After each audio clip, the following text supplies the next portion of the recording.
various presentations. My name is Michael Henry. I'm a partner at Howie, Sachs & Henry, and I'm going to be rounding everyone up today and keeping us on time. We have until noon, and a lot of speakers who have a lot of things to say on some very interesting topics.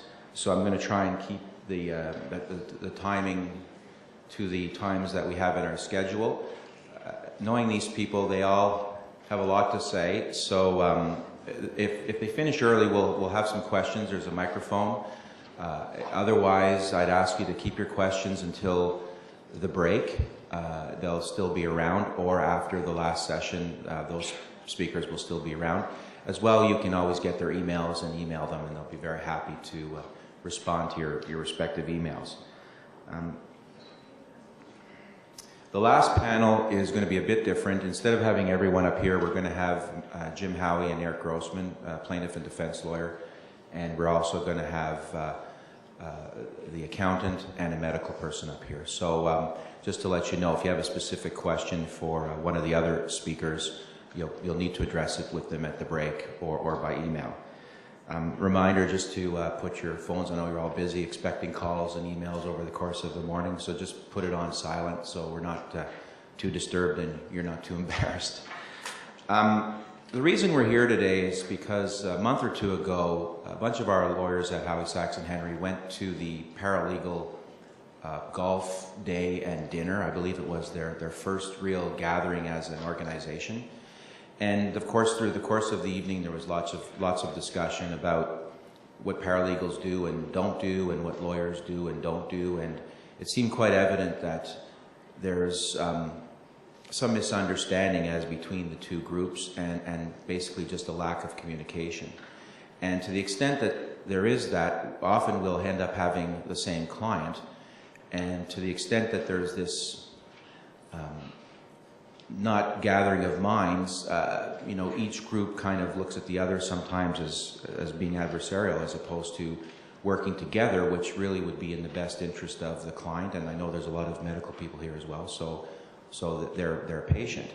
So we thought it would be very helpful to have a program where lawyers and other people in the industry, accountant and medical, could speak to paralegals and anyone else who's interested, because we do work as a team, we're supposed to help the patients and the accident victims, our clients, to get the best and most fair result achieved for them for their claims.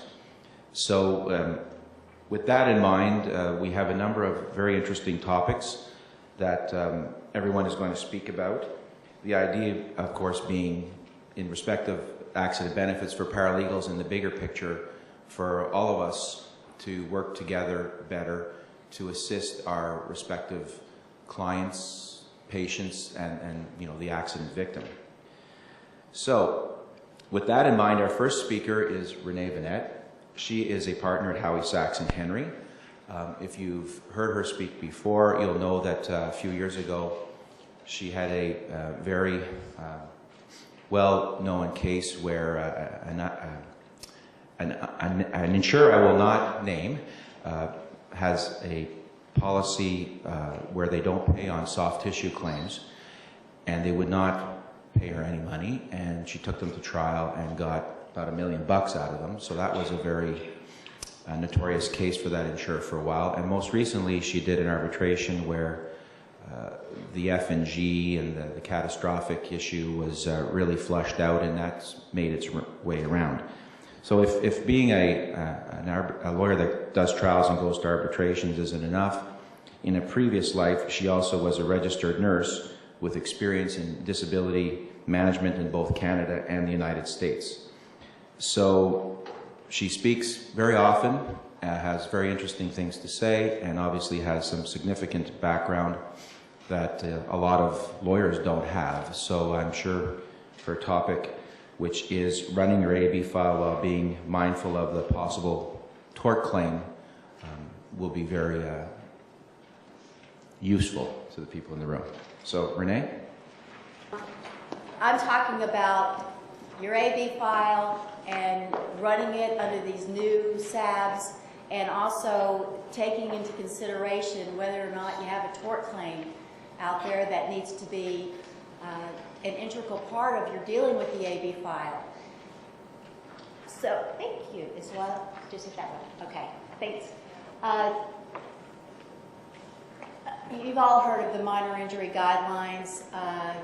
In some respects, they have restricted dramatically the benefits that are available.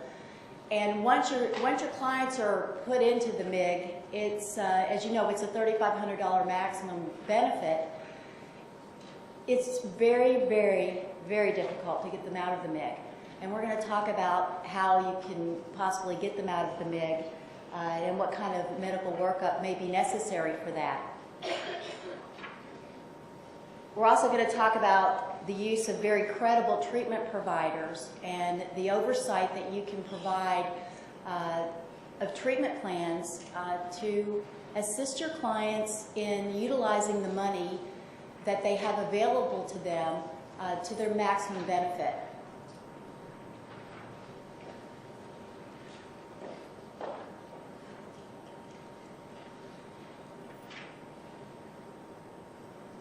Okay, first of all, minor injury is defined in the new SABs, and I've just listed them. The interesting thing is that, you know, obviously contusions, abrasions, lacerations, a sprain and a strain are interesting in that even if there's a partial tear of a tendon, ligament, or muscle, that is still considered a minor injury.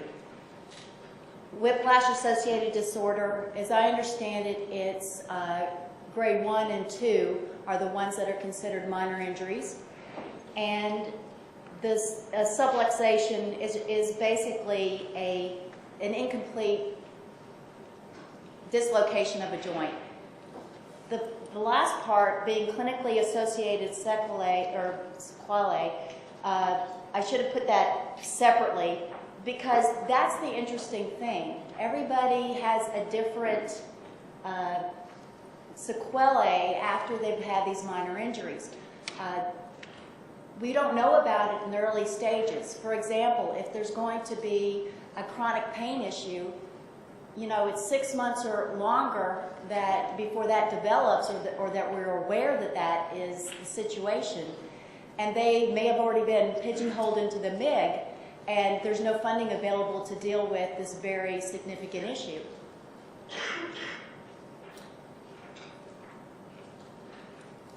The other thing and this hasn't been fleshed out, there's really no FISCO decisions that deal with these issues at all, and with the slow pace that things are moving through FISCO, although they're working on it, it's likely going to be some time before we have any decisions about these things like clinically associated sequelae. And one of the things is whether or not a psychological injury ought to be considered to be part of the MIG, and considered to be simply a consequence of a minor injury. So that clinically associated sequelae. However, issues like post-traumatic stress disorder, in my view, ought never be considered to be a normal sequelae of a mild injury. As well, chronic pain should not be considered to go underneath that category. The problem is, again, that if you're under the MIG, you're put under the MIG right at the time, like within the first month or so of an accident, and you don't know about the psychological impact yet. So you're going to have to stay on that. If a person is having psychological issues, you're really going to have to advocate with their adjuster to get them somehow out of the MIG. With the chronic pain disorder in particular, that develops, 6 months or later after an injury. That issue, they may try to say it's just related to the strain and there's no more funding. And then you have to look at, well, what are you going to do for this person? How can you help them to get the funding that they need to receive the treatment that they absolutely require? So we're going to talk about some creative ways we can deal with that. With the MIG, the adjuster can just say, I'm denying the treatment plan, not send for an assessment, and that decision is final. The only recourse is, of course, to apply for mediation. In my experience, I'm seeing more often than not that they are still sending them for the insurer's examinations when they're making these decisions. But it's important that you know that they don't have to.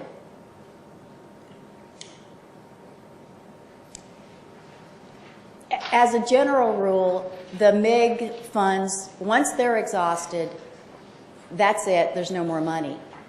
Therein lies the difficulty with the development of psychological issues or the diagnosis of psychological issues several months down the road. There is an exception, however, under Section 18.2 of the SABS. If they have a pre-existing medical condition that if they're left under the MIG, under the confines of the MIG, the $3,500 and the actual treatment guideline, and there's actually one, FISCO has a very specific guideline as to what the treatment is and how the $3,500 is to be used, how much can be billed in the first month and the second month. I mean, it's very detailed. And you might want to just go on the website and have a peek at that. But if the pre-existing condition is one that prevents someone from reaching their maximum recovery under the MIG, then you can get them out of the MIG. It's still not easy. It's difficult. I have a client with a long-standing history of post-traumatic stress disorder who, as well as a previous back injury, who was injured and was placed, of course, under the MIG. She had a back strain. At least at first glance, that's what it looked like. But her post-traumatic stress disorder, which she had been treated for years and continued to be treated at the time of the accident, really made her helplessness and her pain levels escalate beyond what you'd ever expect. So with the close, working closely with her physician, I was able to get a report that was generated that gave the insurer what they needed to be able to move this person out of the MIG and into the mainstream, increasing their treatment benefits to the $50,000. It's a long and arduous process. What the compelling evidence will be is, first of all, your doctors have to understand what the MIG is, and they have to understand its limitations before they can give an opinion that says why they think this person is not going to reach their maximal recovery under the MIG. The report needs to be pretty complex or extensive in that they need the pre-existing condition, the records from that. They need that information. They need to explain exactly why the condition that they have or had prior to this injury is going to really prevent them from making that maximal recovery. And in terms of what is compelling evidence, that is in the eye of the beholder. The insurer may have a different opinion. The adjusters, many times, let's face it, I'm seeing this, I don't know if you're seeing this, but it seems like the adjusters are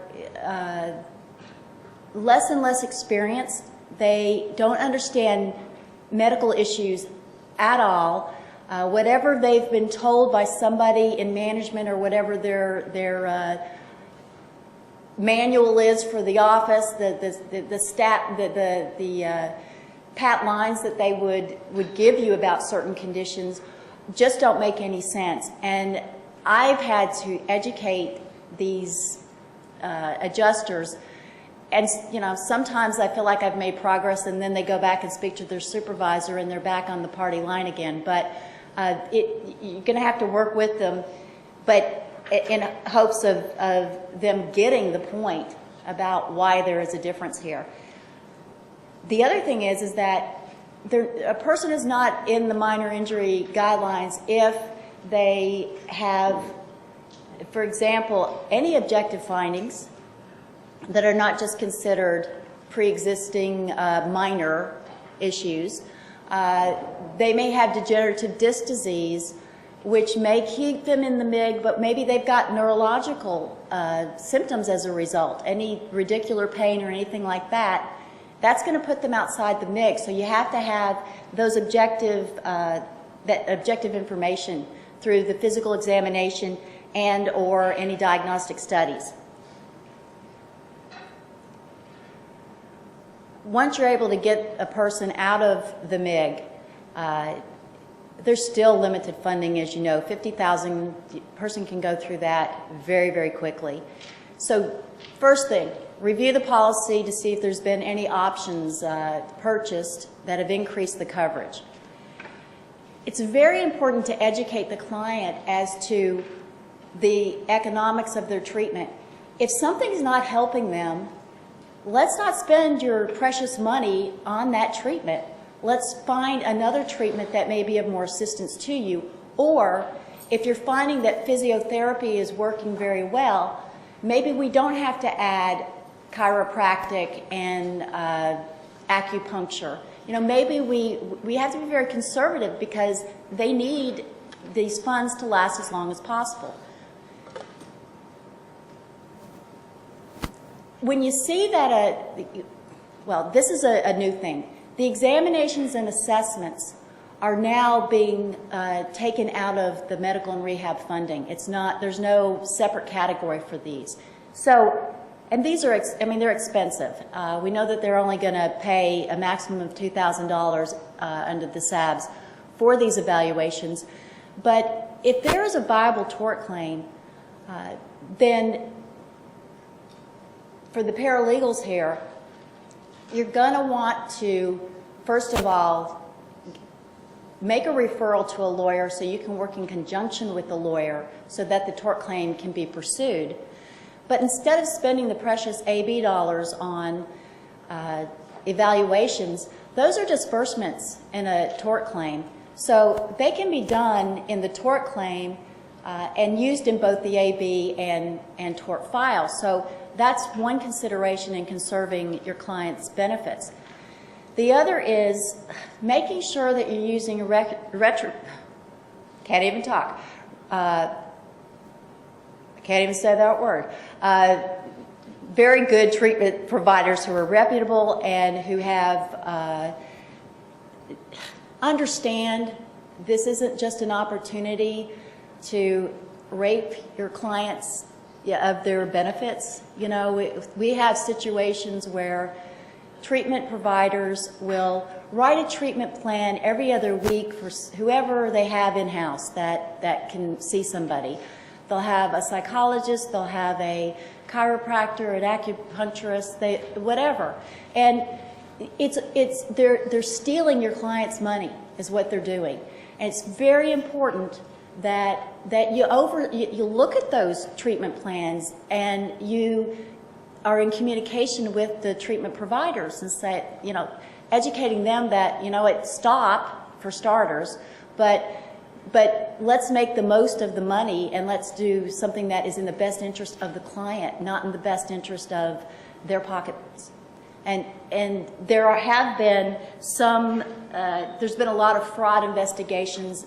A lot of insurers are not accepting the treatment plans from various companies. Some have produced lists. I've got a list from one. I can't even remember where I got it from. But there are some that the insurance companies are looking at and saying, we're not accepting anything from you.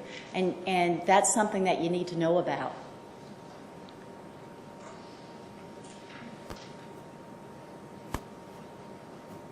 Obviously, once the $50,000 is exhausted, you're going to be looking to the tort claim for further funding. That's why if you see that someone is going to require treatment that's going to be more than what they can get through the accident benefits, then you're going to want to make that referral to a lawyer so that they can commence the claim in tort and deal with finding different or alternatives to funding, requesting advance payments, looking at litigation loans, although I'm reluctant to do that unless it's absolutely necessary, but it can be a good alternative. And one of the issues is with litigation loans and with advance payments, making sure the money is actually used for treatment, not just, you know, here client, here's $10,000 and they go out and they buy, you know, something or pay off their bills. It has to be used specifically for the treatment that they require.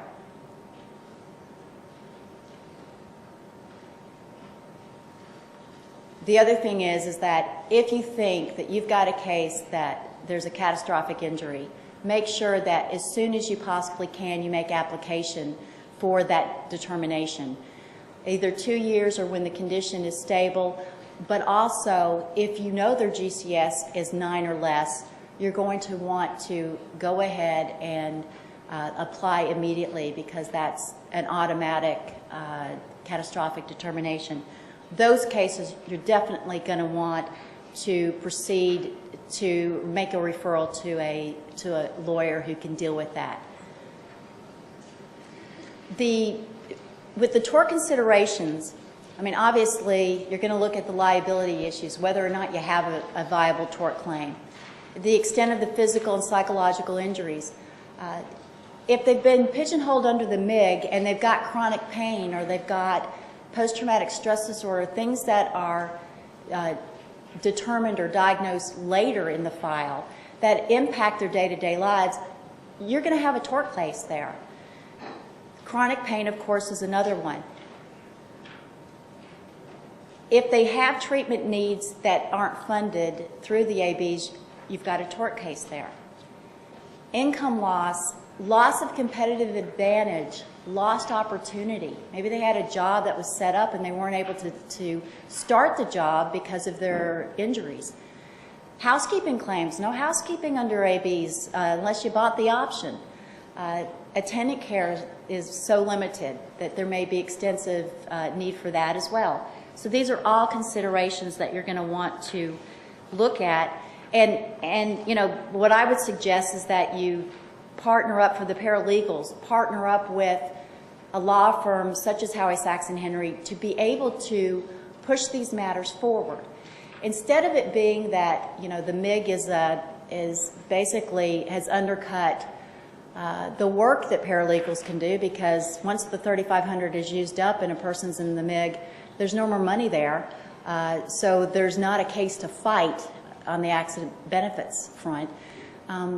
If you work under a business model of considering what your client's needs are and what, through referral fees and partnering up with a law firm, what that long-term can mean, it can turn a case that may not have been financially viable for you becomes a financial source with the referral fees with a tort claim. And you know, settling accident benefits files, even the ones that are not in the MIG, for minuscule amounts can really negatively impact a tort claim. And it's sort of like it's being a bit short-sighted about what the AB is about. If you partner up with a lawyer and discuss the file with the lawyer and it's agreed that this is a viable tort claim, you may not actually be able to settle a case or bill a case now, but the recovery, the financial recovery that you will receive through the referral fee is going to make a huge difference. And if you look at the big picture, that's a very, you can, how do I put this? It's a much more, it's a better business model for you in the future, is what I'm trying to say. And I believe those are all my comments. Thank you very much.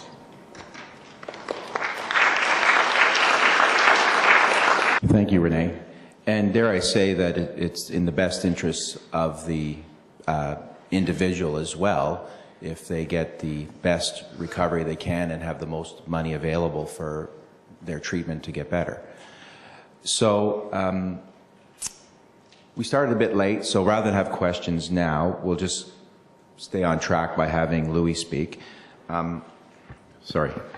Louis Zavodny, and I hope I pronounced your name right, I always get it wrong, is an occupational therapist, a case manager, and a certified life care planner. He's the president and clinical director of Total Healthcare Solutions, which is not on the list that Renee was talking about earlier. It is a client-centered assessment and rehabilitation services center, and they deal with both catastrophic and non-catastrophic individuals. He has a Master's of Science in Occupational Therapy, Kinesiology, Psychology. He's specialized in cognitive neuroscience, and he's very familiar with the impairment and disability guides, which I dare say most people aren't. He's presented many times and has a lot of very interesting things to say. He's going to tell us today about what you need to know about attendant care, and I know I need to know a lot, so I'm going to take a lot of notes. Louis? So today this is a basic outline for my talk. I'll try to go through the beginning part as quickly as possible because I think everybody's going to be more interested in the end. So basically, with respect to attendant care benefits, we're from the SABs. Attendant care benefits shall pay for all reasonable and necessary expenses.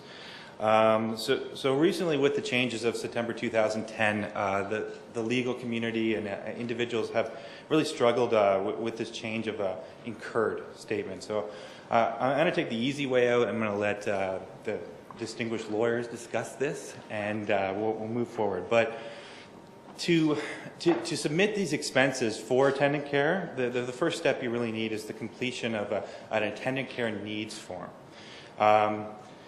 And what this form consists of is there's actually 7 forms that are out there depending on the year of your accident.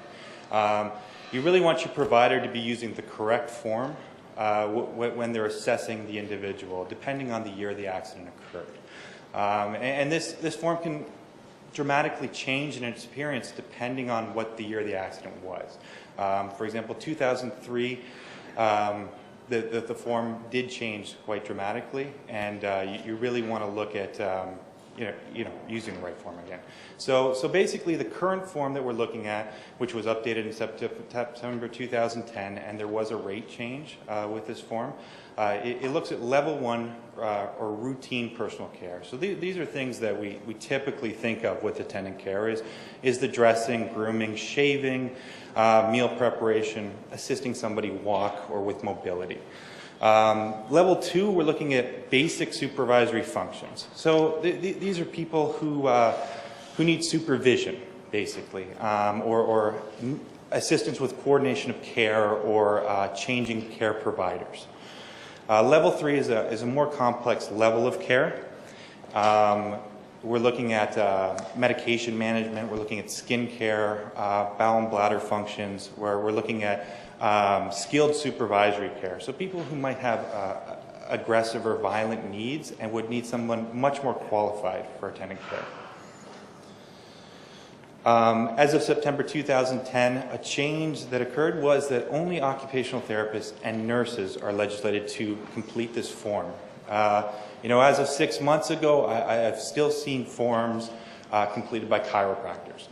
On your file, you really want to make sure, if you're going to get your attending, if you're going to do something right, do it right the first time. Don't have the, I sound like Mike Holmes here, I guess, but you really don't want to have something done sloppily. So really, look, have the OT do it or the nurse do it. Don't have a form or get a report where it's been assessed by a chiropractor and then it's just been signed off. This isn't a practice you want to run into. You want to have the assessment done by the OT or the nurse. My bias, because I am an occupational therapist, is to use OTs to do these forms.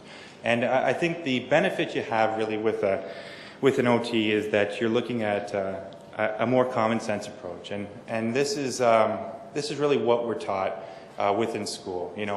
Our specialty, and one of the big models that we use is the person, environment, and occupation model. So looking at all the factors of the client. So, we'll see clients, they'll have great living conditions, and then we'll see clients with, conditions that, stereotypically we would call substandard. And their functioning will, it won't be as good in each of those environments. So there's going to be challenges. So we really need to look at all those factors. So the timing with regards to doing a Form 1 is, please, as soon as possible. The person has the injury, gets into the accident. Really, you want to get your OT or your nurse in the door, and you want to have that assessment done. And normally, the person you want doing these forms are people with experience doing treatment with these individuals, because to me, this really gets you a leg up, because this person can also give you recommendations with regards to, this individual would also benefit from, say, physiotherapy, chiropractic, acupuncture, whatever it may be, speech language services. It really, at that point, it helps you run the budget of your file in a more efficient manner. What we're looking at is the greatest need usually for fractures or non-complicated physical injuries is at the beginning. That's when we're looking at the need for assistive devices, we're need for mobility devices. Ongoing attendant care, really, it depends on complications of a physical injury, psychological, cognitive issues that appear, and those really need to be assessed and examined by an experienced individual with experience looking into those needs. So some of the basic components of an assessment would be the client's report of function. And when I do my assessment of attendant care, really the first, a lot of people have templates and they want to go check. This is what's going on. This is what this person needs. Here's the assistive device list at the end. That's not the way I would recommend going about it. The thing that I would like to see is really a holistic approach to attendant care. So going into the client and just getting a feeling for that personality and what their life is like before the accident and now after. So just having a feeling of what the client's life is like, what their daily routine is, what their preferences are, how symptoms in themselves can cause dysfunction or barriers to their everyday life. One of the examples we can look at with respect to injuries a lot is, it's very easy for us to stereotype injuries. So, the injury we can look at is losing your pinky finger. And, for some people, you would think it's just a pinky finger. And there can be huge differences in function depending on the occupations you're going about. For example, the construction worker can still lift things, can still, throw stuff around. The concert pianist, this is going to be a huge disability to them, and this is also going to have psychological consequences to their life because they can no longer stretch to do the music they did before, right? So what we're really looking at is the difference between, they have the same impairment, but the disability has changed. So when we're looking at things, we really have to use that holistic approach again to say, look, there's not a good match between impairment and disability and participation and function. That's why people can have that same impairment, but there can be drastic changes to how they function on an everyday basis. So within your assessment, again, we want to use all these things. We want to use objective measures. We want to use cognitive screens, psychological screens. One of the big things to me is we want to have collateral information. So, when you go into an assessment and you say, you put your blinders on and all you say is, I'm just going to listen to what this individual has to say and that's it. Really, you want to get information from the family. You want to, because what we know from the research with people with disabilities is they don't have great awareness of, how their impairment is affecting their everyday life. So when we ask family members, when we ask wives, we ask husbands, we ask partners, significant others, we're getting valuable information as to how this person is really functioning. And this will give us a better, more holistic opinion of what's going on, really what's going on here. And depending on their stage of rehabilitation, this is how we're going to make recommendations within our assessment. You know, for example, with respect to amputee research, what we found is that within the first 6 months, if individuals are fitted with a prosthetic, they're more likely to go ahead and use it.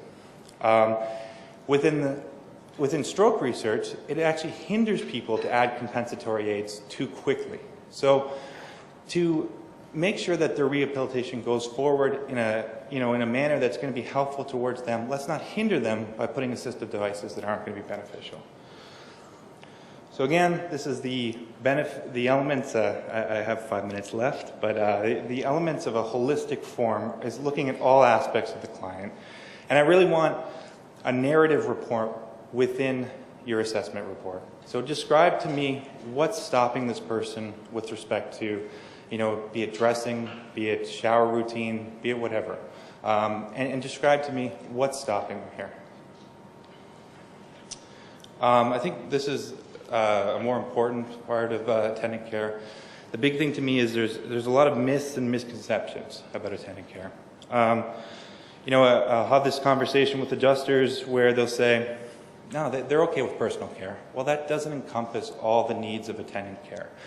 Again, as we're talking, there are supervisory needs, there's medication needs, there's a lot of things, and these need to be individually assessed. Again, physical injuries only require attendant care. This is, again, another myth. People with cognitive and psychological issues, you know, physically they look fine. These are the hidden disabilities that we talk about, and we need to use adequate assessment measures to see what the risk of these people are for attendant care. Again, assistive devices replace the need for care. I think a good example is, you know, for us with the iPhone or with our smartphones, right? If we look at, you know, it's relatively easy probably for all of us to use these phones. But if we look at like an elderly person, so like a mother, you know, a father, a grandmother, grandparent, and we ask them, hey, you know, this is a really cool device. Why don't you try and use it? I'll show you how to text me, right? So you showed them, okay, well, they text and they're like, wow, that's awesome, I'll do that. Okay, I'm going to text you later, you know. So, you know, personal experience I've had is that I come back after, and I'm like, you know what, I texted you, why didn't you text me back? Well, the phone started ringing, and I didn't know what to do with it, so I just turned it off, right? And then you turn the phone on, and you look, I sent you a text, right? So before we put in assistive devices or equipment to replace the care or the need for attendant care, we need to know that there's proper integration, that people are actually able to use these devices. Another example I've experienced is when doing a life care plan for an individual. She received the bath bench. You know, so I go into the house and it's there in the middle of the living room, just sitting there. I'm like, oh, this doesn't look good. And I say to her, you know, this is supposed to be for the bath. Why is this here? And she's like, well, you know, the person came in and recommended this, and I didn't really know what it was for, but the purpose that I thought it would be better for is, at the end of the day, my back really hurts, and I want to play with my child at the end of the day. So I'm going to put it in the middle of the room so that I can access her, and so we can play. So, you know, the devices we put in, they're not necessarily being used how we think they're being used. So we really want integration. Quickly, the last 4 points. Attendant care only applies to services within the home. Again, we need to think of the rehabilitation needs of the individual. So if the person is moving from the home to the community, say they have a cognitive, physical, or psychological impairment, their needs are going to change depending on the environment they're in. With respect, children or family members living together before the accident, therefore attendant care is not required. Wrong again. So, you know, the relationship, you know, people with cognitive or psychological deficits had before the accident isn't the same as it is after the accident. So what we're really talking about is extraordinary care. This care is different in effect to the care that was there before the accident. You know, is it a common relationship for, you know, a wife to help a husband wash or in the shower? They might do other activities there, but, you know, it's not common, right? So you really want to do your pre and post, and you want to say, you know, this is the difference here. The last one, attendant care needs equals treatment needs. This is wrong again. You know, because someone doesn't require attendant care or does require attendant care, this isn't the same. You know, I constantly have conversations with adjusters where, you know, I introduce myself, explain my, you know, the situation for mostly non-catastrophic cases. And I say, look, you know, this person, we did an initial interview. This person would benefit from occupational therapy service for this, this, and this. And they cut me off and say, look, this person doesn't need attendant care. I just got a form 3 weeks ago. I'm like, no, this isn't the same thing. So treatment needs are different than attendant care needs. The last slide, with respect to critiquing Form 1s, I think, again, the overall thing we really want to look at with the Form 1 is this is a form that's addressing needs of an individual. Not necessarily what they're getting or what they're receiving at the moment, it's the need of the individual on your assessment. If we were all, you know, if you have someone who's, you know, just really a secretary and just comes there to write, why are you asking a health professional to do this form for you? You're really looking at need. And again, we really need a holistic approach with the physical, cognitive, and emotional limitations of that person. And we really want to look at collateral sources whenever possible. And that's everything. Thank you, Louis. And I assume that when paralegals or lawyers have issues with the attendant care, the forms, how the adjusters are handling, they can pick up the phone and just call you. Yeah, no problem. Like, you can email me. This was just a really short presentation, but it, you know, just to talk about specifics or anything, come up to me or anything. Yeah. But the point being for an actual patient or a client, I mean, don't work in a vacuum. Like, you can actually call the OT up and say, look, I don't understand this, or this is what I'm thinking. You know, what do you think? And you can do it before the OTs assign the file or even after. You know, once again, going back to the common theme, which is, you know, we need to, like you said, holistically work together, the lawyers, the paralegals, the medical people, you know, to get what is in the best interest of the individual. Okay. The next speaker, I first heard the name Adam Wagman when I was sitting in my dentist chair about 24 years ago. My dentist said, oh yeah, my soon-to-be son-in-law is going to be a lawyer. And little did I know that 15 or 20 years later, I forget when we did this, but the law firm with my name on it made Adam Wagman the managing partner. It's a testament to what we as lawyers in our firm think of Adam's ability both as a lawyer and his business acumen. But it's not just us at Howie, Sachs & Henry that think highly of Mr. Wagman. He's been on every board there is in this province for lawyers, including the Ontario Trial Lawyers. And in the medical community, he's been the president of OBIA, which is the Ontario Brain Injury Association. He's been on the board at the Peel Halton Brain Injury Association for 10 years. He is on the board of BIST, the Brain Injury Society of Toronto. If that's not enough, he was found to be a leading practitioner in personal injury in the Lexpert Directory, and he was honored, and he honored our firm, by being presented with an award for a professional award by the Ontario Brain Injury Association last year. So we're very proud of Mr. Wagman, and his, if you haven't heard him speak before, he's very interesting, and he'll be talking about how to determine if your client is potentially catastrophic. Adam? If I just stand up, all of you are going to look and say, something's wrong with this guy. I think his jacket's too big, or maybe his head's too big, something like that. But I'll tell you a secret, my tie's a little bit short today.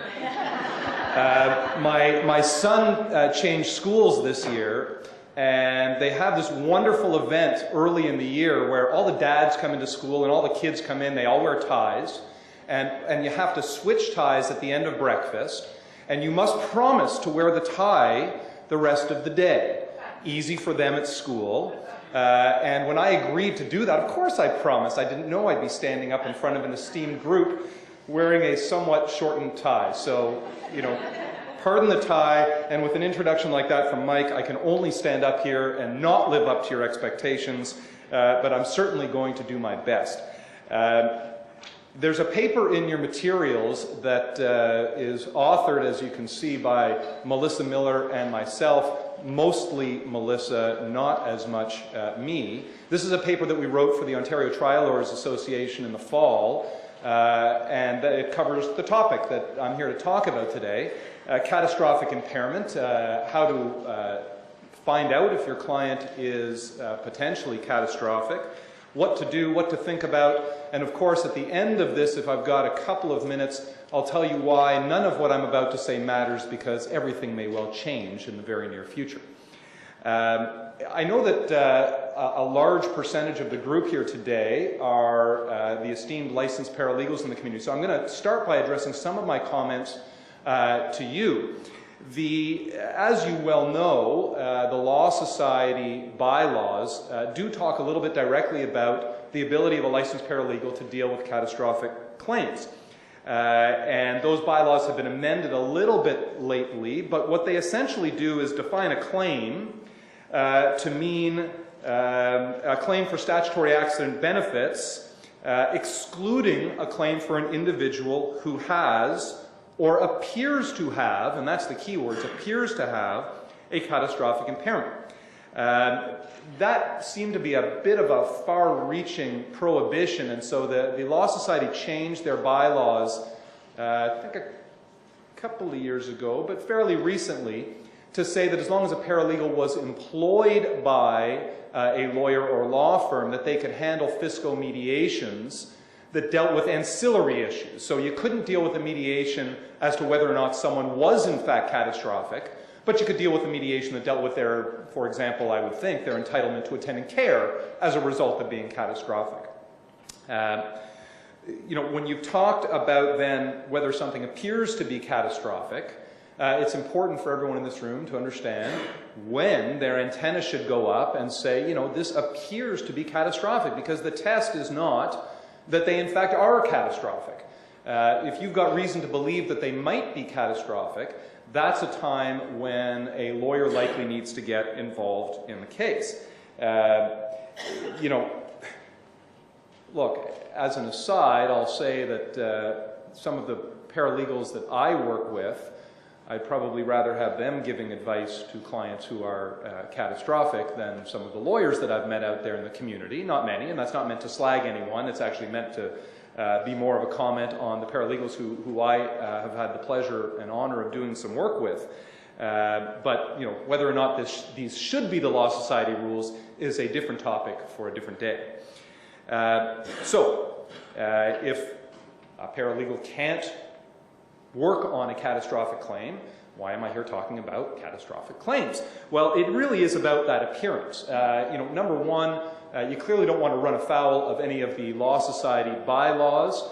Whether it's lawyers or paralegals, I can tell you the Law Society doesn't like their members running afoul of their bylaws, and they tend to take these types of things fairly seriously.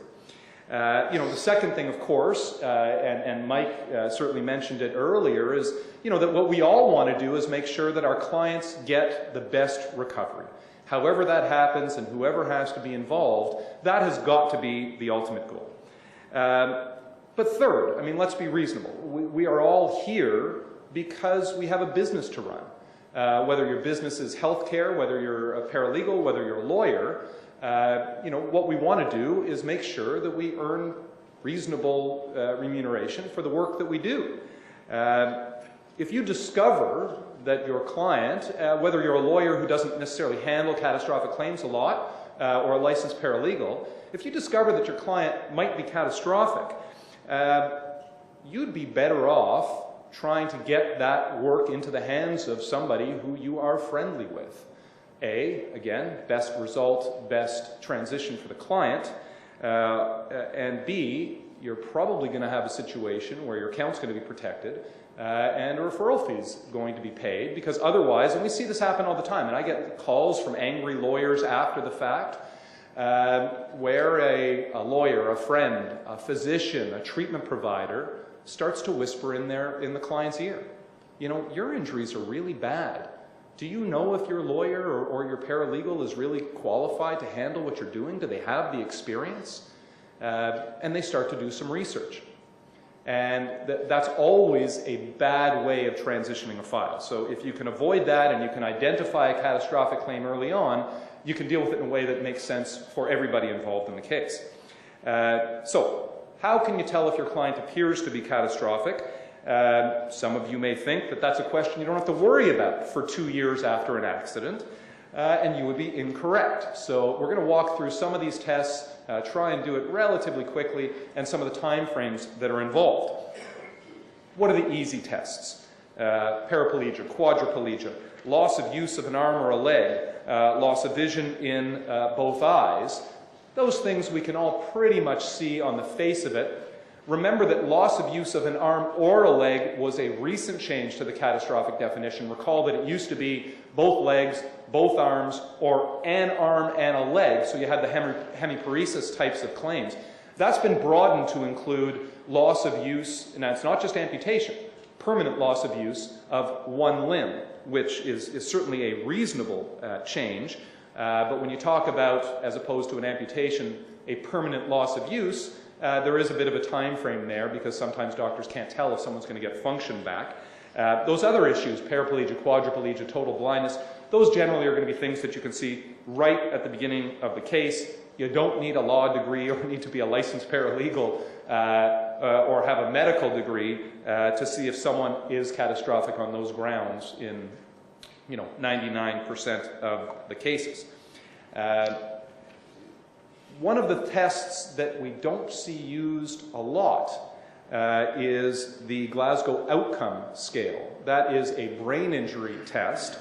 And the reason that we don't see it a lot is that in order to qualify under that test, you either have to be in a vegetative state, again, one of those things that you don't need a medical degree for the most part to be able to tell if your client is lying in a bed not responding, they're likely in a vegetative state, but that person also likely had a GCS score that would automatically have made them catastrophic in any event. The other level of disability under the Glasgow Outcome Scale score, and this is again just specifically for brain injury, is the test for severe disability. And I'm going to read you what that means. This indicates that a patient is conscious but needs the assistance of another person for some activities of daily living every day. It may range from continuous total dependency to the need for assistance with only one activity, such as dressing, getting out of bed, or moving about the house, going outside to shop.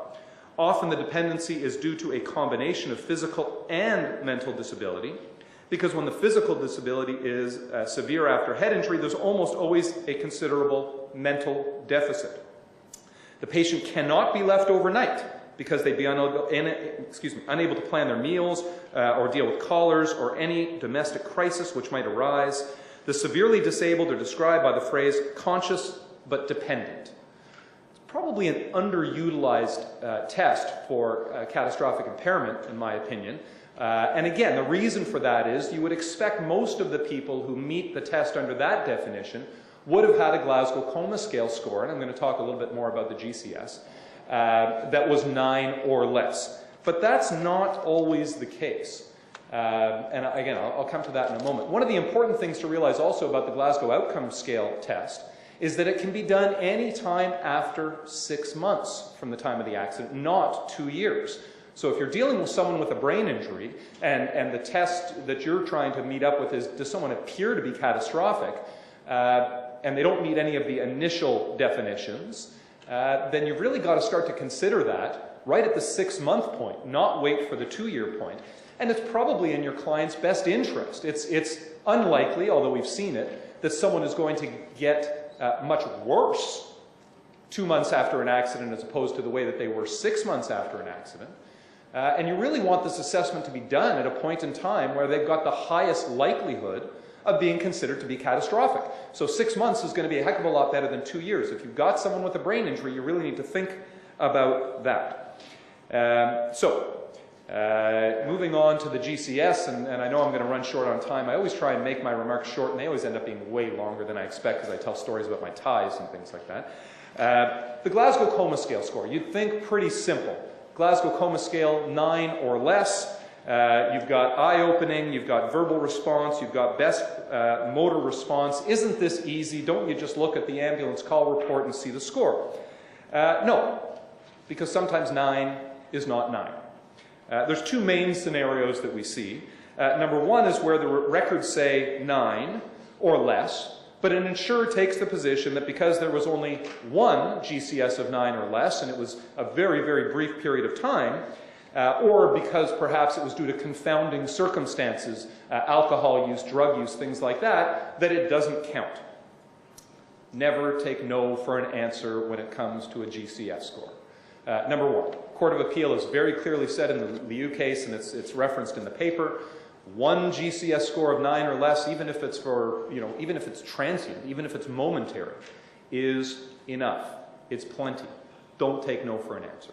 Number two, speak to some of the medical professions out there about the confounding circumstances. Unless you are plastered to the point where you would fall unconscious, accident or no accident, the most difference that it's going to make is maybe 1 or 2 points on the GCS.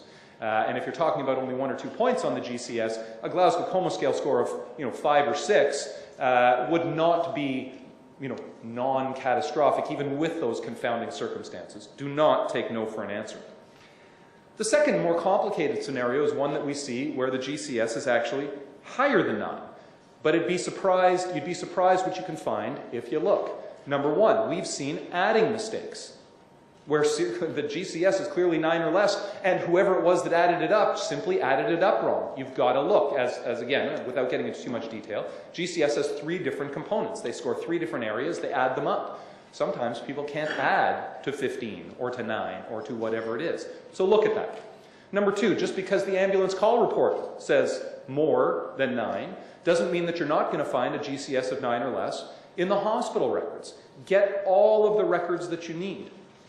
Number three, and this is a rare one, we will often see witnesses at the scene of the accident who are doctors, nurses, off-duty EMS, off-duty police, off-duty fire, people who are qualified to do the GCS and may well have done so and just didn't record it anywhere. There is nothing in the SABs that says it has to be recorded. It simply has to have been taken by someone qualified to do so within a reasonable period of time. And if you find out, because sometimes the client comes in and says, thank God, it was, I found out from my friend, it was a nurse at the scene of the accident. I might have been dead if they weren't there to care for me. You hear this happening. If you call that person and they say, oh, geez, when I got to them, they were totally unconscious. That was a GCS of 3.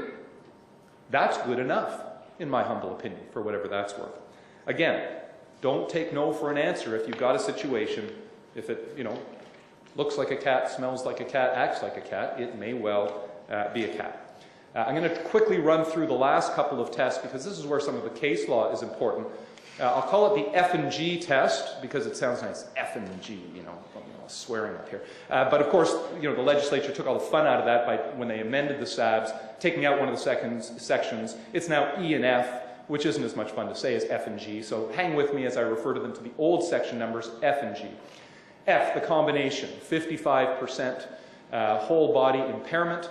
Again, we should all know, everybody in this room, about the Kuznier's decision that came out on December 23rd of last year, a Christmas present, that confirmed that, yes, you should combine both mental and behavioral and physical impairments to determine whether or not someone qualifies under the 55% test.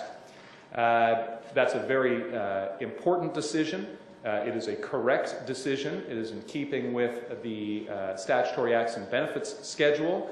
It's also an excellent read, by the way, and I encourage you to do that because there's a lot of other comments that you might be able to use as you pursue some of your other cases. What the Court of Appeals said, and this is maybe important to some of my final comments, this was a matter of fairness.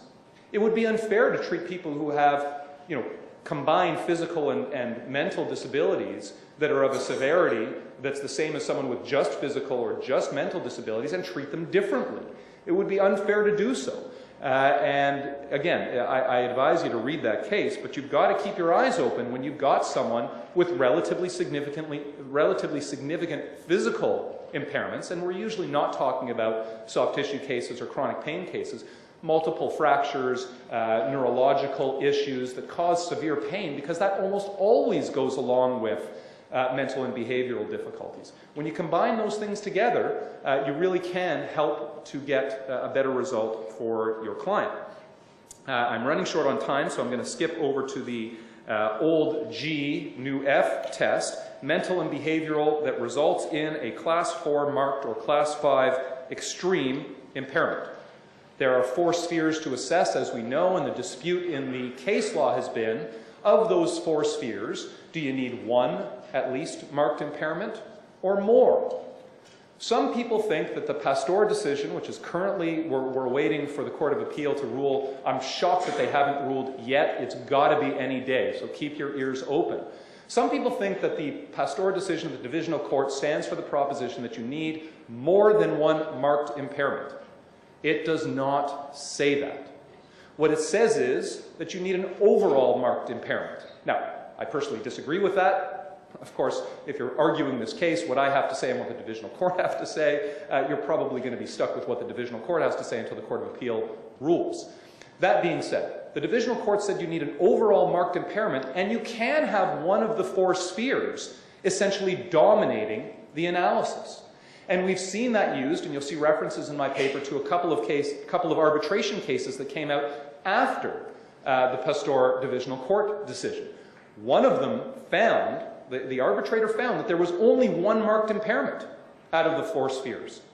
But that particular area of impairment was so important and so permeated this person's day-to-day life that it was enough to find that they had an overall marked impairment in their mental and behavioral status. So don't believe that Pastor says, as some insurers think, that you need more than 1 marked impairment. You don't. But you do need your assessors to give you an overall rating that has them at a marked impairment, despite only having 1 marked impairment in any of the 4 particular areas. Let me, again, because I'm sure I'm over time, conclude by saying that none of this may matter. The government, as some of you may know, is considering changes to the catastrophic definition that are complete and utter garbage. I implore you to go to the fiscal website and read the recommendations that have been made by the so-called expert panel. What they are suggesting is explicitly removing the GCS, explicitly removing the ability to combine mental, behavioral, and physical components, explicitly eliminating chronic pain as a diagnosis that can be considered under mental and behavioral impairments. It's absolute garbage. It's totally unfair, potentially unconstitutional. We need to do something about it. And I know I'm on my soapbox now. It's part of my job at OTLA. I'm on the Access to Justice. I chair the Access to Justice Committee, and one of my jobs is to go to government and talk to them about these things. If you know MPPs, or if you're willing to go and write to your MPP or meet with your MPP, do it. I have information at my disposal from OTLA, talking points, statistics as to how much the insurers made post-2010 changes. And quickly, 2010, insurers in Ontario made $108 million. Paltry, horrible number of things had to change. We know that. 1 year of changes, 2011. Anyone know how much insurers made based on Ontario Auto? $150 billion. Excuse me. 150 billion? 1.5 billion? 10 times? Yes, sorry, 1.5 billion. Take away the 150 billion, that's way too much money. 1.5 billion, still a lot of money, right? We're talking about 12, 13 times what they made the previous year, okay? Over 1,000% increase in profit in 1 year. Think about that. They don't need to make changes and take away catastrophic benefits. If you can get to your MPP and talk about this, please get in touch with me directly. I'll give you everything that you need, and let's make a difference. Thank you very much. we do implore you to get involved and voice how you feel about that. If you have any questions, feel free to talk to Adam or email him. I know in the firm he is my go-to AB guy. He knows everything off the top of his head about accident benefits, so feel free to get a hold of Adam. Our next speaker is Brad Moscato. He is a partner at Howie, Sachs & Henry. And of all the people from my firm that's going to be speaking today, he probably is the most frequent speaker. He's always asked to speak at these things because he's very entertaining and always has something important to say. He's a member of the Ontario Trial Lawyers, the Bar Association, Osgood Professional Development, all of the usual suspects for lawyers and then some. And he's an active participant on OTLA's Access to Justice and Fundraising Committee. I always learn something when Brad speaks, despite the fact he's a little bit my junior, so my pen will be handy. So, Brad? Thank you very much, Mike. You never know, that tie length could be a fashion trend in the future. I'm going to talk this morning about what you should consider when assessing whether your client's case is ready for settlement, and if it is, what the case may be worth. As Adam has said in the past, knowing how and when to properly lump out an accident benefits case is both an art and a science. It's trite to say, but you have to be satisfied that your client's case is one that is ready to be settled. Quite frankly, not all cases are ready for settlement. Many of you probably have cases in your portfolios that you're assessing and wondering whether the case is ready for settlement, and if it is, what the case may be worth. The question is not answered simply by sitting down with the medical documents and a calculator. A number of factors need to be considered when assessing these questions. Start by talking about the injuries. You need to determine if your client's injuries have plateaued before proceeding to enter into any negotiations. Until the medical community, until the medical professionals treating your clients have provided an opinion with respect to a diagnosis and prognosis with some future certainty, then your client's case is not one that is ready to be negotiated. You need to have a clear understanding, of course, of your client's impairments and the impact those impairments have on their daily functions.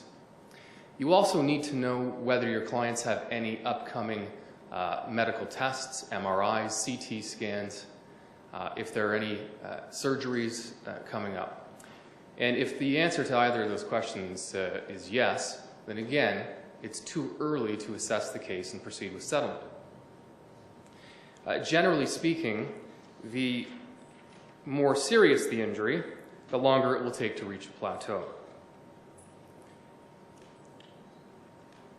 Now, if you've obtained medical documentation and an opinion from medical professionals that indicate there's some future certainty with respect to the prognosis and the diagnosis, and you've assessed the case at one that's ready to assess for settlement, then the next thing that you should do, importantly, is read the schedule.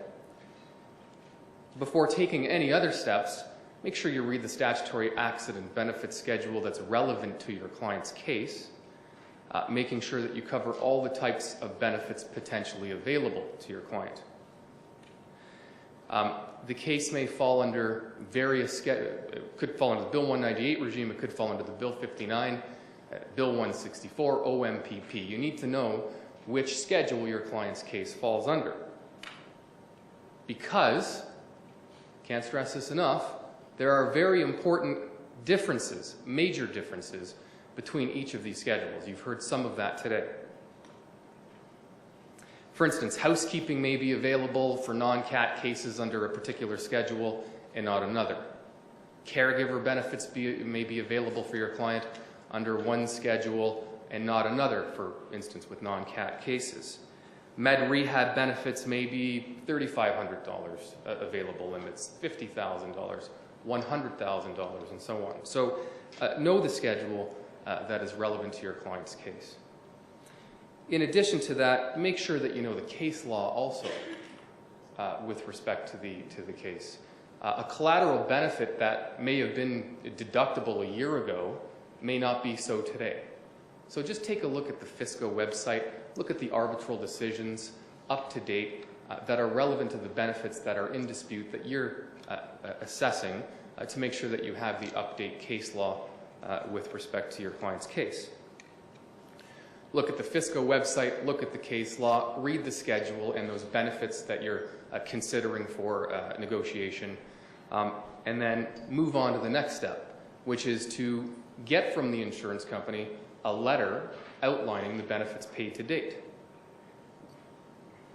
So it's important that that letter include all of the different benefits that have been paid by the insurer to date, including med rehab benefits, attendant care benefits, IRBs, non-earner benefits, whatever is applicable to your client's case, but just get that letter from the insurance company, which should also have medical expenses, amounts paid for case management, other rehab services, and miscellaneous expenses.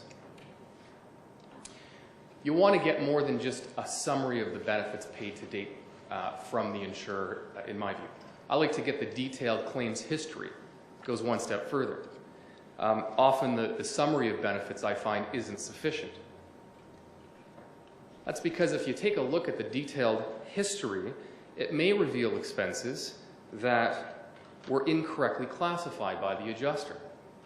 Expenses for visitors, for instance, may have been incorrectly classified as medical expenses. Medical examinations may have been incorrectly classified under medical expenses. Interest on income replacement benefits may have been incorrectly classified as an IRB payment. So an accurate categorization of these expenses at the end of the day has the benefit of potentially making available more money for your clients. In addition to getting that detailed claims history, of course you're going to need to get a complete updated accident benefits file from the insurance company before entertaining any negotiations. You need to have all of the records the insurance company has in its possession. There could be an IME in their file that is helpful for your client. You're going to want to make sure you review all of the updated documents they have so you're on the same page when entering settlement negotiations with respect to at least the documentation. Likewise, you have a very important obligation to ensure updated productions, are sent to the insurance company. So, get updated records from the medical professionals, from other professionals who've seen your client. You may want to get a reporting letter from a treating physician talking about the client's condition. Depending on the case, you may want to get a medical legal report. It's good practice to provide all of this information well in advance of any scheduled settlement meeting or mediation. That's because if you provide the information in advance, the insurance company is going to be able to be properly prepared also. The adjuster, the claims handler, is going to get the appropriate authority for the case, to settle the case. The insurer, the insurance adjuster, likely wants to resolve the case too. You need to help them help you, help your client. Get the productions to the insurance company early, give them as much helpful information as possible so they can get the appropriate authority, so there's going to be meaningful discussions during the settlement. So you've decided that you've looked at the medical evidence, injuries have plateaued, you move along, you get the accident benefits file, a detailed history of the benefits paid, you've sent all of your productions, you're ready to set a settlement meeting up or a mediation. Make sure that you're not surprised by any outstanding treatment accounts. So contact the various treatment providers to avoid a situation where you settle your client's claim for past, present, and future benefits only to find out that a physiotherapist or chiropractor had an approved treatment plan, but didn't send all of the invoices to the insurance company prior to the date of the settlement. You don't want any of those expenses or those invoices coming after the fact of settlement. So contact the various treatment providers, get their outstanding accounts, so this isn't going to come later on and bite you in the you-know-what. So assessing medical and rehabilitation benefits. You need to be able to assess the benefits, but how do you do that? How do you know what the client's going to need in the future? I mean, a crystal ball would be nice, but many of us use a future care cost report or a life care plan. Now, depending on the size of the case, you may want to get one of those reports. Don't rely on the report alone, though. Review the medical documentation, speak with your client, and use your common sense. There may be items in the future care cost report that are outside of the time limits or the monetary limits of the schedule applicable to your client's case. So if that's in the future care cost report, when you meet with the insurance company, you want to start by talking about what in the report you deem to be not reasonable. So it'll take the wins out of the insurance company's sales, for starters, and it'll also show that you're being reasonable and that you're attempting to arrive at a sensible resolution. In the notes, there's a brief explanation of what a future care cost report is all about. And I talk a little bit about structure. So depending on the size of the case, you may want to employ an accountant to get a structured settlement report, which basically tells you how much money you need today for a stream of income for your client into the future. It's already been discussed today. Renée talked about the interface of ABs and torts. Know it. Know that the tort defendant could be entitled to a credit for amounts received if an accident benefits case is settled, or may be entitled to benefits available to that person. So just know that there's a very strong interface. Be aware of it. And I generally like to try to settle the tort case before the accident benefits case, or have the cases together at a global settlement meeting or mediation. You've gone through the above steps. The case is ready for negotiation. You may want to use a mediator. It depends on the size of the case, depends on the client that you have. But what's very important, and this is the last area that I'm going to talk about because I know I've got just probably a minute left, but communicate. Communicate with your client. It is crucial that your client is fully informed at all times. Before the meeting you have with the insurance company, sit down with your client. Talk to your client about the nature of the case, the nature of the settlement meeting. Talk to your client about the specific benefits outstanding and that may be available to your client in the future. You want to provide your client a settlement range that you're looking to. You want to recommend a settlement range and give the rationale behind that range. Why you are giving that range, break it down for your client so they understand.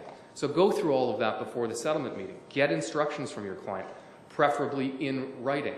And so it's important to talk about and keep your client fully informed about the negotiations before you meet with the insurance company. At the end of the day, it may be that you have a discussion with the insurance company and the case doesn't settle. That's often in your client's best interest. A lot is done during a settlement meeting, even if the case doesn't settle. If the case settles, you always have to ask yourself, is it in my client's best interest? And if you've gone through the above steps, and some others, then you have to ask that question. And if the answer is yes, and it's in that settlement range that you provided to your client, then you have a settled case. So thanks for attending today. Thanks. Just have one quick question, Brad. Talking about settling the AB file, do you bring your client to the settlement meeting? Will you have a quick thought on that? Sure. Depending on your client, I mean, every client, as you know, is different. So I think it's helpful for the adjuster because they're only reading about the information on paper. They know your client on paper. And many clients have an ability to resonate with people.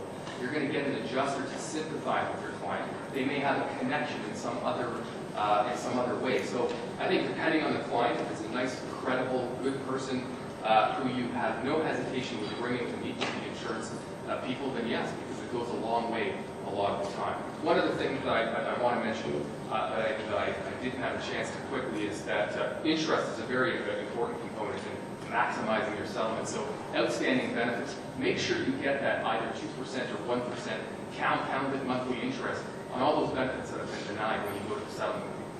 Those calculations add up so quickly. That's exposure on the defendant. That's an important tool to maximize accident benefit settlements. Okay, thank you. We're going to take the full 20 minutes, and we're good on pace, so we're fine with